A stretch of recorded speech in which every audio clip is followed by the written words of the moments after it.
যেন বলছে ভালো হয়ে গেছে। বলে সেই যুবকটাকে তুমি কি দেখছো? বলে দেখছি। বলে কোথায় গেছে? বলে ওই গির্জার মধ্যে গেছে। গির্জার মধ্যে লোক পাঠাইলেন, মানুষকে পাঠাইলেন, দেখলেন যে ছেলেটা ওই গির্জার মধ্যে আছে। সেই বাদশার কাছে খবর চলে গেল। বাদশাহ যখন শুনলেন, তার মন্ত্রী পরিষদের সকলের কাছে এটা প্রকাশ হয়ে গেল যে এমন একটা ছেলে পাওয়া গেছে যে গির্জার মধ্যে আছে, পাদ্রীর গির্জার মধ্যে আছে। সে এত ক্ষমতাধর, অন্ধকে ছইলে ভালো হয়ে যায়, অন্ধকে ভালো করে দেয়, ল্যাংড়াকে ভালো করে দেয়, কুষ্ঠ রোগীকেও ভালো করে দেয়।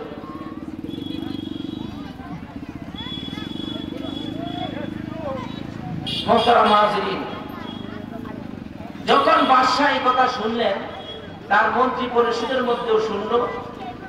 এমন অবস্থায় তার মন্ত্রী পরিষদের মধ্যে একজন ছিল যিনি আস্তে আস্তে চোখের পাওয়ার কমে গেছে, অন্ধ হয়ে গেছেন। এক পর্যায়ে তাকে অবসরে রাখা হলো। কারণ হলো সে অন্ধ, তার দ্বারা কাজ হবে না। সে যখন শুনলো এমন একটা ছেলে অন্ধ ভালো করতে পারে, ওই রাজদরবারের মন্ত্রী পরিষদ থেকে সে যাইয়া অনেক উপটকন হয়ে গেছে, যাইয়া ছেলের কাছে আবদার করতেছে যে তুমি নাকি অন্ধ ভালো করতে পারো, আমাকে ভালো করে দাও। আব্দুল্লাহ বিন তামির আবার আল্লাহর কাছে দোয়া করলেন। যেই মাত্র দোয়া করলেন, ওই মন্ত্রী পরিষদ যেই লোক গেছিল সেও ভালো হয়ে গেছে। সুবহানাল্লাহ। এবার এই মন্ত্রী আবার বাদশার কাছে গেলেন। যখন দেখতেছেন, বাদশার কাছে যাইয়া যখন বললেন আমি চোখে দেখতেছি, বাদশাহ জিজ্ঞাসা করলেন কি ব্যাপার, কিভাবে ভালো হইলা? ভালো হইলা কিভাবে? কোন ডাক্তারের কাছ থেকে ভালো হইলা? বলে কোন ডাক্তারের কাছ থেকে ভালো হই নাই, আমাকে একজন ভালো করেছেন, তিনি বলেন আল্লাহ। সুবহানাল্লাহ। আমাকে একজন ভালো করেছেন আল্লাহ, তিনি বলেন আল্লাহ, যিনি তোমার রব, সবারই রব। এবার বাদশা তো অন্য ধর্মে, সে তো মুমিন না, কাফের। সে বলে তা বলে আমাকে মানো না? বলে না। অর্ডার করলেন তাকে বন্দী করে রাখো। তার উপর নির্যাতন চালানো হলো। তুমি ধর্ম ত্যাগ করো, আমাকে মানো, আমি যেই পথে সেই পথে চলে আসো। আসে না, নির্যাতন সহ্য না করতে পারে একবার ওই অন্ধর স্বীকার করলেন যে তুমি যেই আল্লাহর কথা বলতেছো এটা পাইলা কোথায়, প্রত্যেকে এই কুজ নিয়ে এসেছো, আর কিভাবে ভালো হলে? ঘটনা খুলে বললো যে এমন একটা ছেলে, সে এমন প্রভুর ভক্ত যার এমন ক্ষমতা, অন্ধ ভালো হয়ে যায়। সুবহানাল্লাহ। যখন এই কথা স্বীকার করলেন, বাদশাহ অর্ডার দিলেন, বলে সে কোথায় থাকে? বলে নির্যাতনের শিকার হইয়া তার মন্ত্রী পরিষদের অন্ধ বললেন ওই পাদ্রীর গির্জার মধ্যে ওই ছেলেটা থাকে। বাদশাহ লোক পাঠাইলেন, যাও তাকে নিয়ে আসো। এমন একটা ছেলে যদি আমার রাজদরবারে থাকে, আমি অনেক ক্ষমতাবান হব, মানুষের উপকার আসবে, আমি ব্যবহার করতে পারবো। লোক পাঠাইয়া যখন তার সামনে আনলেন, আনার পরে আশ্চর্য হয়ে গেলেন, এই ছেলে তো সেই ছেলে যাকে আমি জাদু বিদ্যা শিক্ষার জন্য রেখেছিলাম। বাদশাহ বলে তুই তো ভালোই পারদর্শী হইলে জাদু বিদ্যা শিখিয়া। এবার আব্দুল্লাহ বিন তামির জবাব দেয়, বাদশাহ জাহাপনা, আপনার জাদু বিদ্যা শিখিয়া এই শক্তি অর্জন করি নাই, এই শক্তি আমার আল্লাহ আমাকে দিয়েছে। সুবহানাল্লাহ। বলে তোর আল্লাহ আবার কে? তুই কি আমাকে মানুষ না? বলে না, আমি আল্লাহকে মানি। তাকেও বন্দী করা হলো, নির্যাতন চালানো হলো। বলে তুই আল্লাহর পরিচয় পেলি কোথায়? এক পর্যায়ে সেও স্বীকার করলো যে আমি অমুক জায়গায় ওই পাদ্রী, ইনজিল কিতাবের পণ্ডিত, ওই পাদ্রীর কাছে আমার রবের পরিচয় পেয়েছি। সুবহানাল্লাহ। বাদশাহ এবার অর্ডার করলেন, যাও ওই পাদ্রীকে ধরে নিয়ে আসো। পাদ্রীকে ধরে নিয়ে আসা হলো। এবার পাদ্রীর উপর জুলুম নির্যাতন শুরু করে দিয়েছে, আর বলতেছে তুমি এই ধর্ম ত্যাগ করো, আমাকে মানো, আমার পথে চলে আসো। পাদ্রী বলে কোনোভাবেই সম্ভব না, জীবন চলে গেলেও হবে না। সুবহানাল্লাহ বলে। এবার এমন শাস্তি দেওয়া হলো, তাফসীরে মাযহারির মধ্যে লেখেন ওই পাদ্রীকে করাত দ্বারা 2 খণ্ড করা হলো। আল্লাহু আকবার বলে। পাদ্রীকে করাত দ্বারা 2 খণ্ড করা হলো। এবার আব্দুল্লাহ বিন তামিরের উপর নির্যাতন শুরু হয়ে গেল। আব্দুল্লাহ বিন তামিরকে বলে তুমি ধর্ম ত্যাগ করে আমার কাছে চলে আসো, আমার পথে চলে আসো। আব্দুল্লাহ বিন তামির বলে না না, জীবন চলে গেলেও সম্ভব না, এই পথে আর আসবো না। বলে তোমাকে মেরে ফেলবো, তোমাকে মেরে ফেলবো। এমন অবস্থা করা হলো, আব্দুল্লাহ বিন তামিরকে এক পর্যায়ে রাখা হলো। ওই বাদশা তীর নিয়ে প্রস্তুত হলো, তাকে তীর দিয়ে আঘাত করবে, তীর দিয়ে মেরে ফেলবে। যেই প্রস্তুতি নিয়ে তীরন্দাজ সে ছিল অনেক পারদর্শী, যেই মাত্র তীর মারতে শুরু করলো, একটা তীর মারলো, এমনই অবস্থায় ওই তীরটা আব্দুল্লাহ বিন তামিরের শরীরে লাগে নাই, সামনে গিয়ে মাটিতে পুঁতে গেছে। সুবহানাল্লাহ। তীর মারছে, লাগে নাই, সামনে মাটিতে পুঁতে গেছে। বাদশা আশ্চর্য হয়ে গেলেন, আমি এত পারদর্শী, কোন তীর আমার মিস হয় নাই, আজকে কেন মিস হলো? আশ্চর্য হয়ে গেলেন। যাই হোক, একটা মিস হইতে পারে, আবার তীর নিলেন। কিতাবের মধ্যে লেখা হয় আরেকটা তীর মারলেন, ওইটা ডান দিকে চলে গেছে, শরীরে লাগে নাই। আরেকটা তীর নিলেন, ওটা বাম দিকে চলে গেছে। আরেকটা তীর মারলেন, উপরের দিকে চলে গেছে। বাদশা বুঝে ফেললেন যে সম্ভব না। এবার বাদশা বলে তোমাকে এভাবে মারা যাবে না। বলে তোমাকে কিভাবে মারা যাবে সেই পদ্ধতি আমি বাহির করতেছি। বাদশা 10 জন লোককে একত্রিত করলেন, আর ছেলেটাকে বুঝাইয়া দিলেন। 11 জনকে দিলেন, বলে দিলেন 10 জনকে তোমরা ওই ছেলেটাকে তোমরা পাহাড়ের মধ্যে নিয়ে যাইবা, পাহাড়ের উপরে চৌরার মধ্যে উঠবা, উঠতে উঠতে যখন একেবারে উপরে উঠবা, ছেলেটাকে সেখান থেকে নিচে ফেলে দিবা, গড়াইয়া পড়তে পড়তে এক পর্যায়ে সে মারা যাবে। 10 জন পাঠাইলেন, ছেলেটাকে সাথে দিয়ে পাঠাইলেন। পাহাড়ের চৌড়ার উপরের দিকে উঠতেছে, উদ্দেশ্য হলো ছেলেকে উপর দিকে ছেড়ে দিবে, মারা যাবে। যেই মাত্র ছাড়তে শুরু করলো, যেই মাত্র উপরের দিকে উঠতে শুরু করলো, এমন অবস্থায় পাহাড় তো আল্লাহর কথা মানে, পাহাড় আল্লাহর কথাই, পাহাড়ের মধ্যে ভূমিকম্প শুরু হয়ে গেছে। 5 জন করে যে 2 সাথে 10 জন ছিল, তারা নড়তে নড়তে পিছের দিকে পড়ে মারা গেল। ছেলেটা অক্ষত অবস্থায় আল্লাহর হেফাজতে রয়ে গেল। সুবহানাল্লাহ বলে।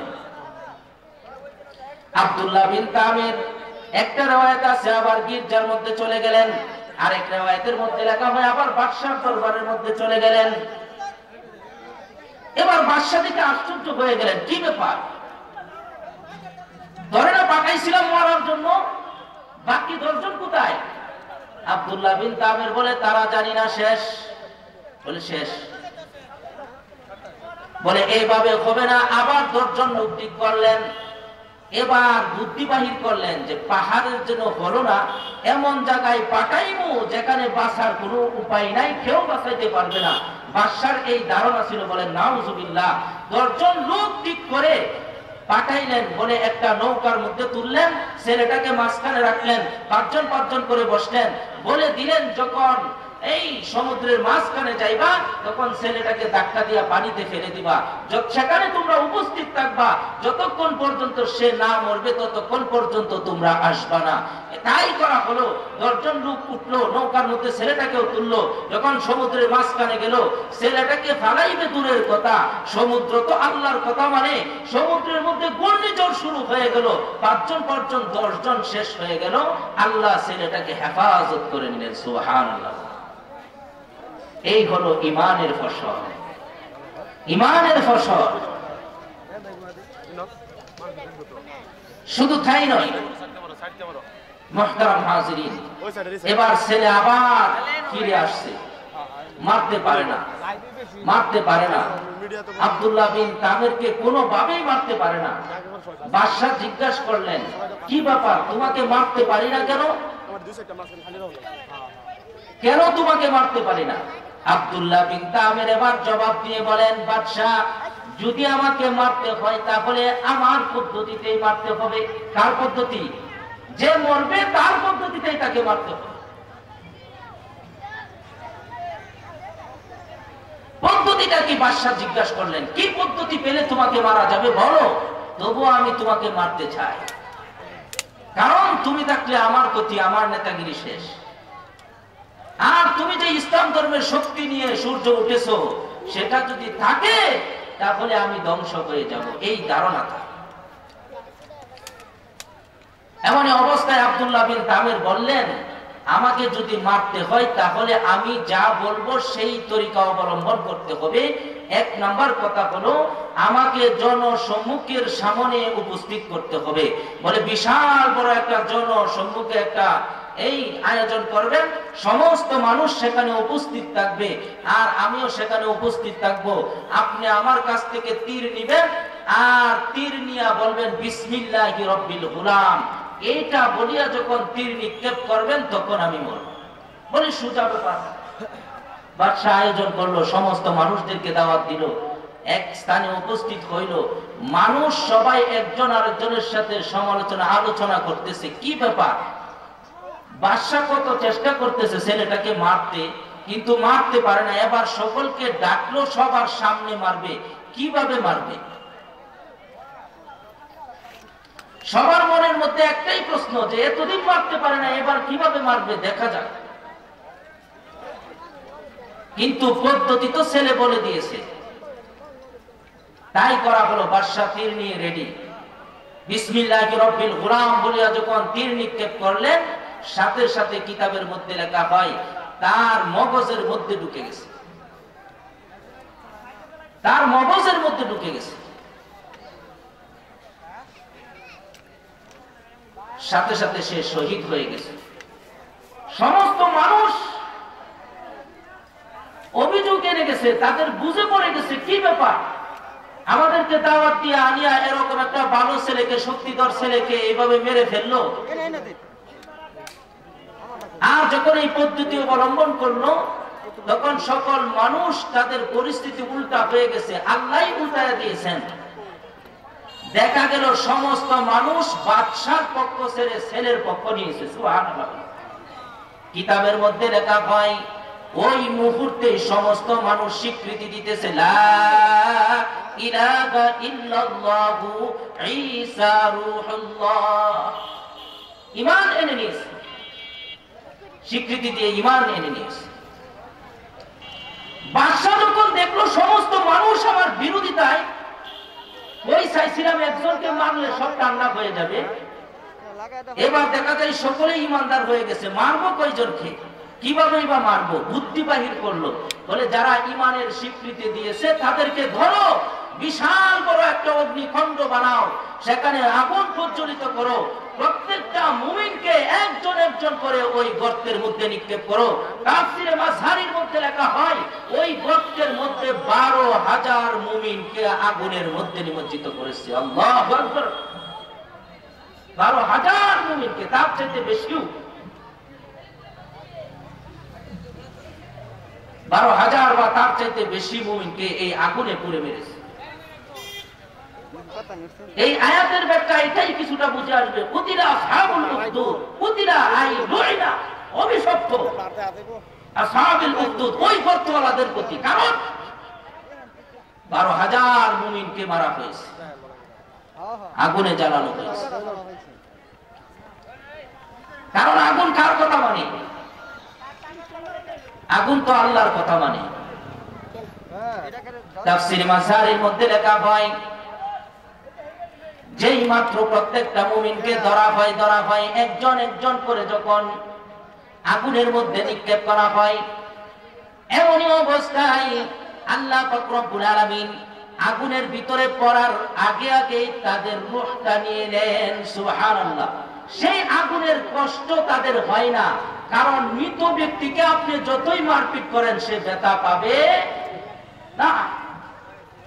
মৃত ব্যক্তিকে মারলে ব্যথা পায়, উহ আহ করে। কিতাবের মধ্যে দেখেন প্রত্যেকটা মুমিন ব্যক্তি যখন আগুনের মধ্যে নিক্ষেপ করবে তার আগেই আল্লাহ রূহ নিয়ে নিয়েছে। আরেকটা ঘটনা উল্লেখ করেন, একটা শিশু বাচ্চা সহ তার মা শিশুটাকে মায়ের কাছ থেকে কেড়ে নিলেন, আগুনের মধ্যে নিক্ষেপ করলেন, করবে আগুনের মধ্যে নিক্ষেপ করবে। মাকে বলতে লাগলেন, তুমি যদি ধর্ম না ত্যাগ করো তাহলে তোমার শিশু সন্তানকে আগুনে ফেলে দিব। মায়ের মনটা কিছু গাবড়ে গেল, আমার সন্তান, শিশু সন্তান, কেমন মায়া, সন্তানের প্রতি সবচাইতে মায়া হলো মা। মনটা গাবড়ে গেল, আমার সন্তান চলে যাবে। এমন অবস্থায় শিশু বাচ্চা, যে কথা বলার বয়স হয় নাই, আল্লাহর অনুমতিতে সে বলতেছে, মা চিন্তা করো না, তুমি সঠিক পথে রয়েছো। সুবহানাল্লাহ বলে শিশু বাচ্চা বলে দিছে, আমি পুড়ে গেলে সমস্যা নাই মা, তুমি ধৈর্য ধারণ করো, তুমি সঠিক পথে রয়েছো। এবার মার সাহস হয়ে গেছে যে আমার সন্তান বলে দিছে। আমার ভাইয়েরা, আগুন কার কথা মানে বলেন তো বলি? আগুন আল্লাহর কথা বলে। কুলনা ইয়া নারু বারদাও ওয়া সালামান আলা ইব্রাহিম। আগুন তো আল্লাহর কথা মানে ঠান্ডা হয়ে গেছে, আল্লাহর কথা মানে আগুন।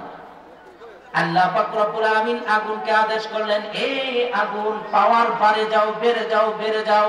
আগুনের পাওয়ার বাড়তে লাগলো। কাফের মুশরিকেরা চতুর্দিক থেকে তারা দেখতে লাগলো আর আনন্দিত করতে লাগলো, আনন্দ পাইতে লাগলো। আগুনের পাওয়ার বেড়ে গেছে, মুমিনরা ভালো করে জ্বলতেছে, ভালো করে জ্বলতেছে, তারা আনন্দ পাইতে লাগলো। এমন অবস্থায় আল্লাহ আগুনকে আদেশ করলেন, আরো বেড়ে যাও। এইভাবে বাড়তে বাড়তে আগুনের পাওয়ার এমন বেড়ে গেল, যারা চতুর্দিকে বসে বসে মুমিনদের পুরার তামাশা দেখতেছিল, এক পর্যায়ে আগুন তাদের কেউ পুরে ভস্ম করে দিয়েছে। সুবহানাল্লাহ বলেন, তাদেরকেও পুরে দিয়েছে, তারাও বাঁচতে পারে নাই, তাদেরকেও পুরে দিয়েছে। মুহতারাম হাজিরিন, আব্দুল্লাহ বিন তামের শহীদ হয়ে গেলেন। তার মনের বাসনা ছিল এটা যে